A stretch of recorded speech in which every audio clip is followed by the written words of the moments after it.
friends. I'm your host, Dr. Dave Layton, and thank you for joining me in our journey to hope. It is my desire through this podcast to bring you information about how to discover, sustain, or perhaps regain hope.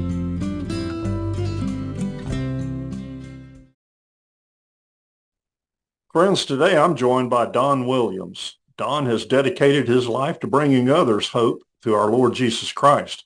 He serves in a personal ministry area where he seeks to help people during a very difficult time in their life. He's a preacher, author, and grief counselor. He recently retired from the position as director of the North Alabama Christian Children's Home in Florence, Alabama. Hello, Don. Hey, how are you, Dave? I'm good, my brother, and thank you for being a guest on the podcast. I've already said some things about you, but I'd like you to tell our audience just a little bit about yourself. Tell us what you're doing right now. Okay. Well, I recently retired as the executive director of the Children's Home, but I'm still here working with the new director and teaching them what I knew or have learned over the last 15 years working here, and at the same time continuing to do grief support classes. I teach one every for the last 9 weeks at a congregation here nearby. We've had as many as 66 people come on Wednesday nights to be a part of that.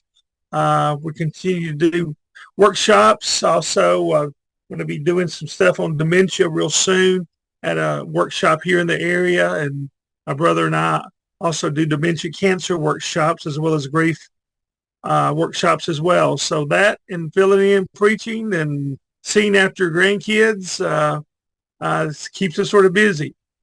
Well, the grandkid part, I know that keeps you busy, but what a joy. You know, you deal with folks, help folks at a tough time, that idea of grief and loss. And there's a lot of questions that I have about that. I read your book, by the way, The Hope for Those Who Struggle. And even though it's a tough time in people's life, it's a time of need for folks. And so you are there to help folks learn how to deal with that and how to help others deal with that. And truly, that's kind of at the heart of this ministry that I have here through the podcast of helping folks discover, rediscover perhaps, or sustain hope during some challenging times. So I got a lot of questions, and Okay. Of course, I've actually been through 2 of your workshops. You did one recently here with our congregation and enjoyed it very much, answered a lot of questions. And so I wanted to ask some questions, perhaps help our audience with some things. So when we use the term or we hear the expression grief and loss, two questions come to mind first. What do you mean by that? And the second one is, well, who experiences it? Somebody came up with a simple definition or equation, I should say. Love plus loss equals grief. And I think that's really, even though it's so simple, I think it says a great deal. Because if I lose something and it didn't matter to me, then I'm not going to have grief or any emotions about it. But if I do lose something or I lose someone and there was love embedded within that person or those things, whatever they may be, the end result is I'm going to feel grief. I'm going to feel a loss.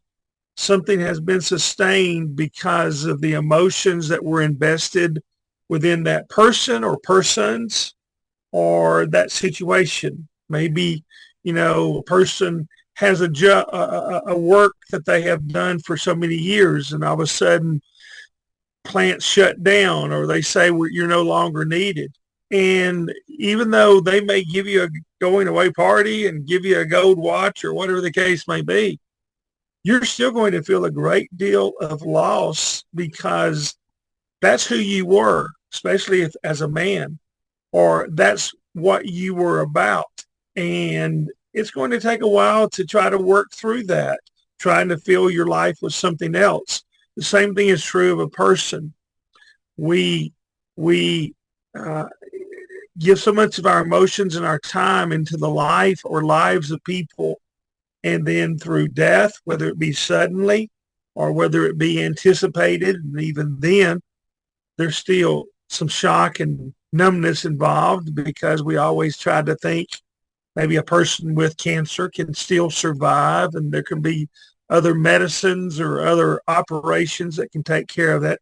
So that's going to cause grief. And so anybody will experience grief, whether it be through death or through job loss or through health or through so many other means. Okay. So it touches everybody. Definitely. Yeah. And the other side of that is it's an opportunity for anybody to help somebody that's going through a loss or grief. Exactly right. Exactly Okay. right. Everybody, I mean, you're gonna find grievers every day. It doesn't have to be at work. It's going to be at the grocery store. It can be at the gas station. People have losses anywhere and everywhere. On a personal level with me, I face that every time I go to the cancer center and volunteer. I'm dealing with the patient, trying to encourage them and take care of their comfort needs. And at the same time, the caregiver is struggling and dealing with it. And we take care of them and encourage them as well. So I understand that both sides of that. Okay, well, great. In your book, you compare grief and loss to a storm in life. Can you speak to that expression just a little bit more? Well, sometimes storms come suddenly and without the understanding of it. I mean, pop-up storms we talk about, and a person may be out mowing and the sun is shining when he starts, and 15 minutes later you'll notice the winds begin to blow and thinking, well, what's going on? And then he sees some clouds in the distance, and before he may even get off his lawnmower, he's getting soaking wet because something unexpected came. You may have seen it in the distance, but you really didn't think it would apply to you. And the same thing is true grief and loss. We can see it coming, but we think, well, that's not going to happen here. It's not going to come to me, and yet it can. Or even with an anticipated loss, we may ultimately know that a person's going to die, but then we just think, well, it's not going to be anytime soon, and it can be a lot sooner than we think. And just like that pop-up storm, we're not ready for it, and we get soaking wet, and we may feel the effects of it for a good while. You just mentioned the phrase, we may feel the effects of it. Some people may have the idea, perhaps, I'm not sure if I'm expressing it right, but they may feel like, well, I've not experienced a great loss in my life. Got my job, got my family, got my finances, all of these things are going good. So what am I going to feel? How's it going to hit me? I'd say it this way: grief comes in one size extra large, and for every person, grief is going to be different. It's not like a suit of clothes that everybody puts on the same suit of clothes and they're going to wear it the same way. It's all going to be different. And so if a person has reached that point where so far so good, you have your work, you have your health, you have your family, you have success, you have all those things, that's wonderful. But unless they are living on an island, they're going to be connected to other people, whether it be family or whether it be friends.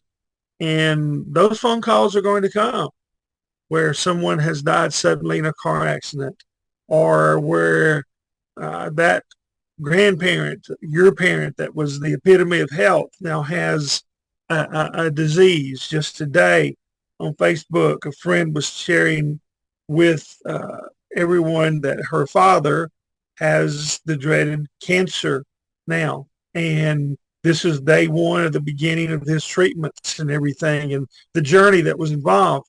And so if it hasn't come, it's going to come. And so a person needs to be aware of some things that can help them when that time comes, because it's not if, but when, because it's all going to happen. Nobody's immune to grief. No one's because all of us are going to have loss in one way or another. I'm in so many cases, it hits people suddenly. They're just completely unprepared for it. And yes, it does affect people differently, but it will affect people. Right. Yeah. Okay.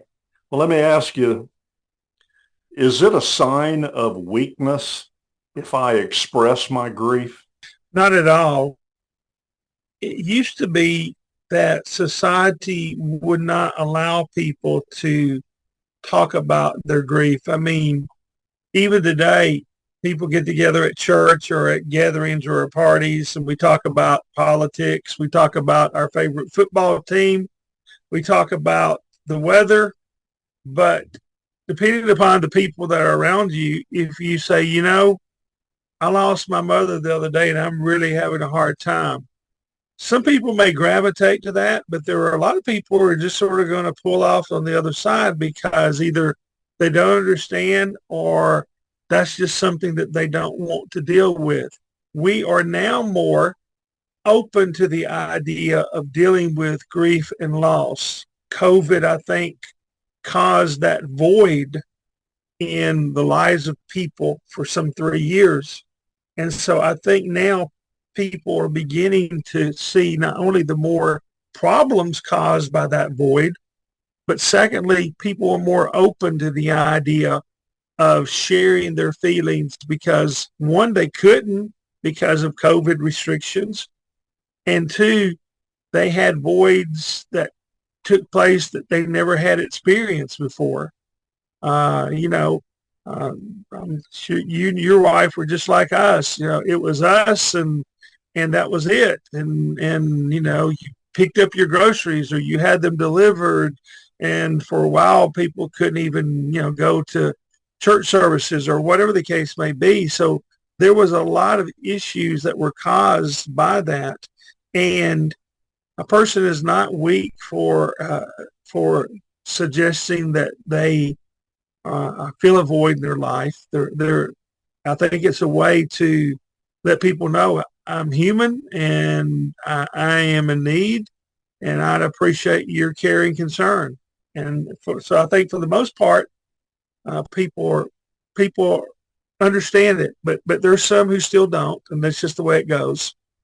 Well, you said something that struck me during the seminar that you did at our congregation, and I actually made an effort to put it into practice, and it had remarkable positive results. You said it's okay to mention that person's name when you're talking about the person who has suffered a loss. And I made it a point.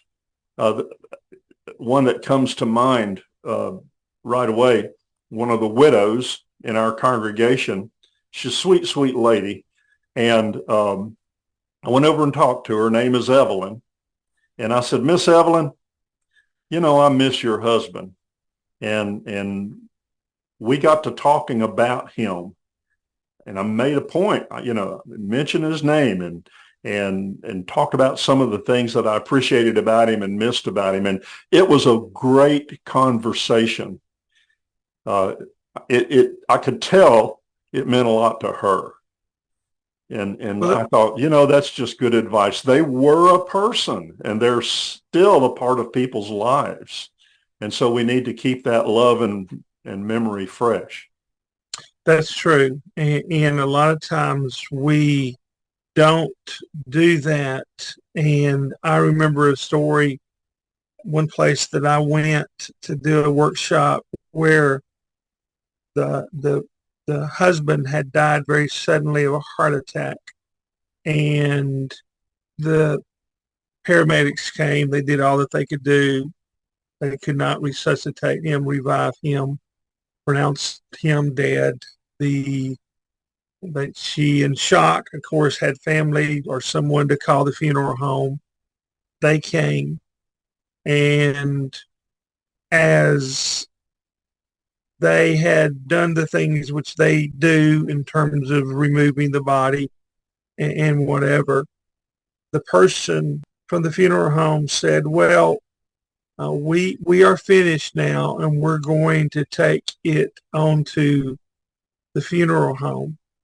It. And Oh yes. no. And the wife had the sustenance to say, "Wait a minute, his name is," and she named him and said, "That's who he is." Yeah. And, it was so sad that she was having to deal with that emotion right then and there. I mean, it was so terrible. And already somebody was discounting the grief that she was just beginning to experience by referring to her beloved loved one of many, many years as an it. I heard an expression, or I'm sorry, I read an expression the other day. There is laughter at every funeral and tears at every wedding.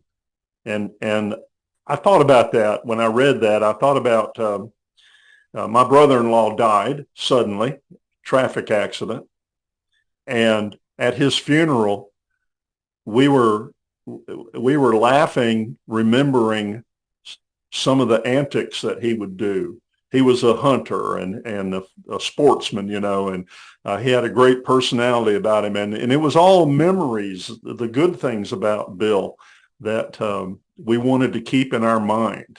And that helped us. And it helps even now as we talk about it. Well, that's really important to remember them for who they were. And funerals are sad enough, and I don't mean in any way to take away from that sadness and the reality of it, because you're there to comfort, but you're also there to lift up the name and the life of the person. And in most cases, there's always something that can be said that brings familiarity to the family and maybe even a smile on their face. I conducted a funeral this past Sunday, and some of the stories that I tried to tell about this person would bring laughter and smiles to their face. And I thought that was who he was. He was a joyful person, and that deserved to be mentioned. And we're talking about someone dying, but you made the point that this grief and loss goes across all kinds of areas: loss of the job, loss of security, something like that. And so we need to keep that in mind as well. Right. Well, how can we begin to discover or regain hope after experiencing a loss? Well, it takes time to work through it, and no one can put a time frame on that. In one sense, the younger you are, the longer you're going to grieve, because that void is going to be felt more in your life.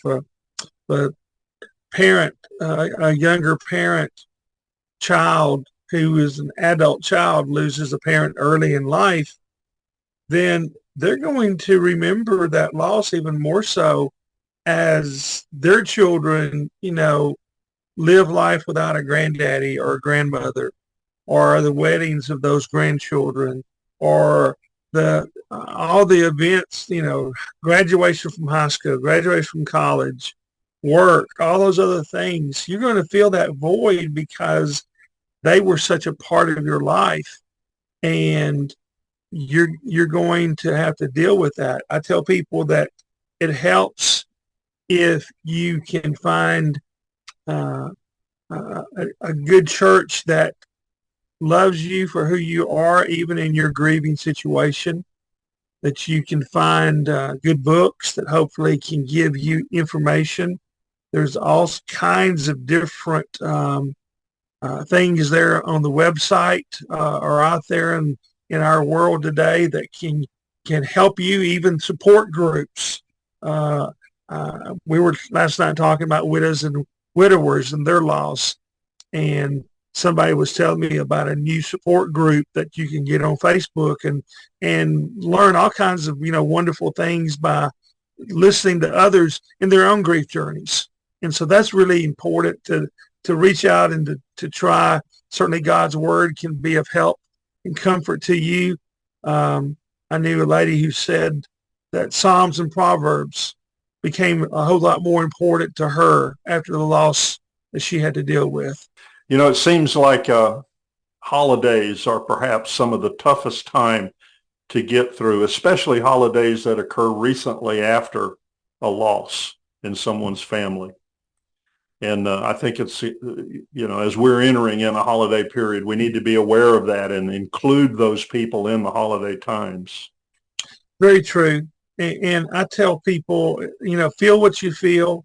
If you want to decorate the gravesite of your loved one, feel free to do that. If you want to give things in memory of them to others, that's fine. If you don't want to have the big tree that you once did, you may need to let your family know, look, I can tolerate the tree, but I can't handle the things on Christmas Eve. I can't handle all these others. People are going to hopefully invite you to events. Let them know, hey, this may be so tough because there's one missing. And so let them, if they're good enough friends, give you the opportunity to come and go or to leave you a good parking space. So if you have to get out, you can. Something of that nature. If anybody is listening in our area or neck of the woods on Saturday morning, October the 26th, I'll be conducting a Grief in the Holiday seminar at our local congregation. And so if somebody wanted to reach out to me about that information, I'll be glad to share it with them. It'll be probably 8:30 to 11:30 or so, but we'd be glad for people to come to that free event because holidays are tough. And so it's helpful when you try to, make it as easy as possible. Exercise is really helpful during, tell your family, hey, we're going to walk and we're going to talk about Papa. Okay. And that does two things. That's a good way to do it, cut back some at the same time, lift up that loved one. A lot of times people are afraid to bring up their loved ones. And so I say, put out picture albums on the table. If everybody's going to get together for Thanksgiving or Christmas, put them out and open them up.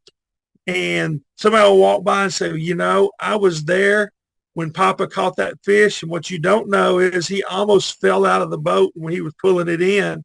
And then from there, people start telling stories naturally about not how he died, but how he lived. Yeah. And that's really important. Yeah. Something I'm very proud of my wife about and her sisters after their mom and dad passed away. They had lived a long, rich life, but the four girls, the sisters, they get together over Zoom every Sunday afternoon that they're able to. And they call it Sister Chat. And they're keeping that contact with each other, not letting the family drift apart. And by the way, two of the families are sojourners, Larry and Kay Little, who you know very well. Yeah, right. And Elaine and Ronnie, the other couple, used to be sojourners. They're not active in it now. And then Gail and Jeff, the other sister. So those, they get together, and it amazes me that they can spend an hour talking about something. But they do a great job with it. But it keeps the family close and alive and makes that extra contact. That's really important. It really is. And that's what your loved ones who have died would want you to do. Absolutely. To keep in touch. Absolutely. And sometimes I'll sit in the background and just listen and try not to laugh out loud sometimes. All right. Well, Don, we could go on for hours, and I do encourage people to learn. I mentioned that you're an author as well as a presenter. You mentioned about that workshop. I want you to mention that again, the Grief During the Holiday. I may be naming it wrong, so you go ahead. Right. It'll be Grief in the Holidays. It'll be Saturday, October the 26th here in Florence, Alabama. at the Florence Boulevard Church of Christ. And so if they want to reach out to me and for more information about it, it's free, and we'd love for people to come and be a part of it. You mentioned the book, Hope for Those Who Struggle, that deals with specific kinds of losses. There's 13 chapters dealing with SIDS, miscarriage, suicide, terminal illness, 3 chapters on the loss of a child, chapter on the loss of parents, siblings, just other kinds of losses as well. And then the first book that we wrote, my brother and I, was Walking with Those Who Weep. And those can be purchased through rondonbooks.com, and they can go there and they can find that. We also wrote a little booklet about how to help yourself and others in times of grief, and that can be gotten there as well. Okay, I want you to tell me again, Ron and Don? No, we're twin brothers, and so folks will just call us, hey, Ron Don, and so that's how it got started, rondonbooks.com. rondonbooks.com. Okay, good. I'll make sure I mention that in the information about this particular episode. But you also do different types of seminars. They can find that information also at rondon.com. rondonbooks.com. Yeah. Yes, they can. We have some information there about the possible workshops that we do and some of the lessons that we carry. We also do dementia and cancer workshops as well. Okay. That's important. You know, in our congregation, like so many other congregations, we have a senior population as part of our congregation. And so your seminars have helped us work through our own grief, but also helped us learn how to help others work through their grief. Well, Don, thank you for your time and insights. Is there anything else that you would like to add?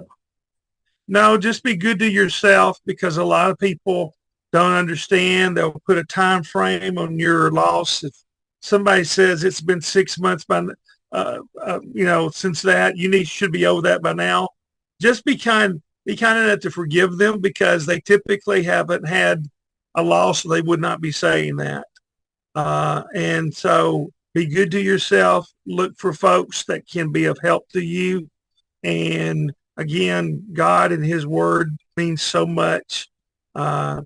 The Bible talks about, that he is the comforter, 2 Corinthians chapter 1, who comforts us so that we can comfort others. And Jesus was acquainted with grief, Isaiah 53. And so that's a great source to help in anyone's life. Okay, wonderful. Well, thank you, Don. I appreciate it very much. Yes, sir. Good seeing you again. And thank you so much. Give your wife our best. I will. Well, friends, thank you for joining me as together we journey to hope. I invite you to follow this podcast so you can continue to gain insights into not only our journey to hope, but how we can help others in their journey. I invite you to contact me if you have questions or comments, or if you wish to share with me something you've experienced in your journey to hope. My email is ourjourneytohope@gmail.com. That's ourjourney and the number 2 hope@gmail.com. I promise not to share your email or put you on some kind of mailing list. I simply am interested in helping all of us as we journey to hope. I look forward to sharing more with you soon. Again, thank you for listening. And until our next episode, remember, we give all glory to God our Father.